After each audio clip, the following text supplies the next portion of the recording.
วัดเวียงทองของเราเป็นวัดหนึ่งที่ได้ปฏิบัติเป็นศูนย์ฝึกปฏิบัติทำกรรมฐานมา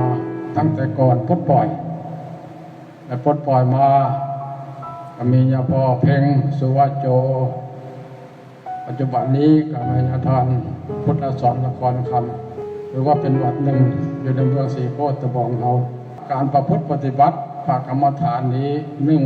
เอาเหตุตามการจัดตั้งสองไม่เหตุตามภาระบทบาทนาทีของพระสงฆ์เอาศีลธรรมบวกเข้ากับแนวทางนโยบายของพรรคของรัฐเราเพื่อเหตุให้ปัญหาทั้งหลายลดผ่อนลงอันนี้มันหลักทั้งฝ่ายบ้านเมืองเขาทั้งฝ่ายพุทธศาสนานี้เน้นนักเพื่อพัฒนาทางด้านจิตใจของพระสงฆ์องค์พระเจ้าตลอดถึงองค์ตนญาติโยมเพราะว่าคนเรามีส่วนประกอบที่สำคัญรักอยู่3อย่างหนึ่งมีกายสองมีวาจาหรือปากอันที่3ก็มีจิตใจใน3ภาคส่วนนี้ใจ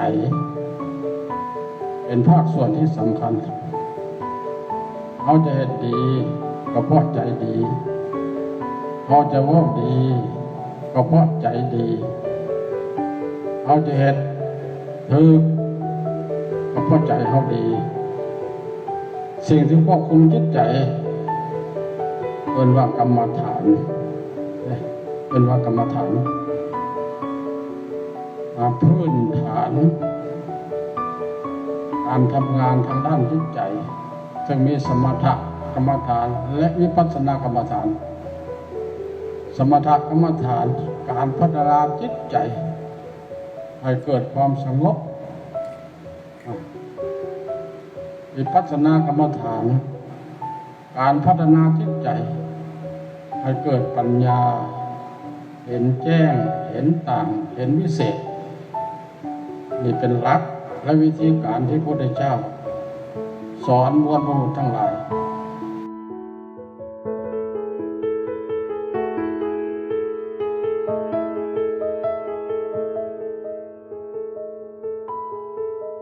เพื่อให้พระสงฆ์สามเณร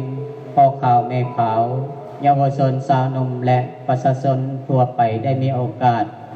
ปฏิบัติธรรมพัฒนาจิตใจอย่างจริงจังและต่อเนื่องที่หน้า2เพื่อเป็นการสืบทอดรูปแบบของการปฏิบัติส่งเสริมและรักษาพร้อมพัฒนาพระพุทธศาสนาที่ของประเพณีอันดีงามให้ดีขึ้นเป็น99ที่หน้า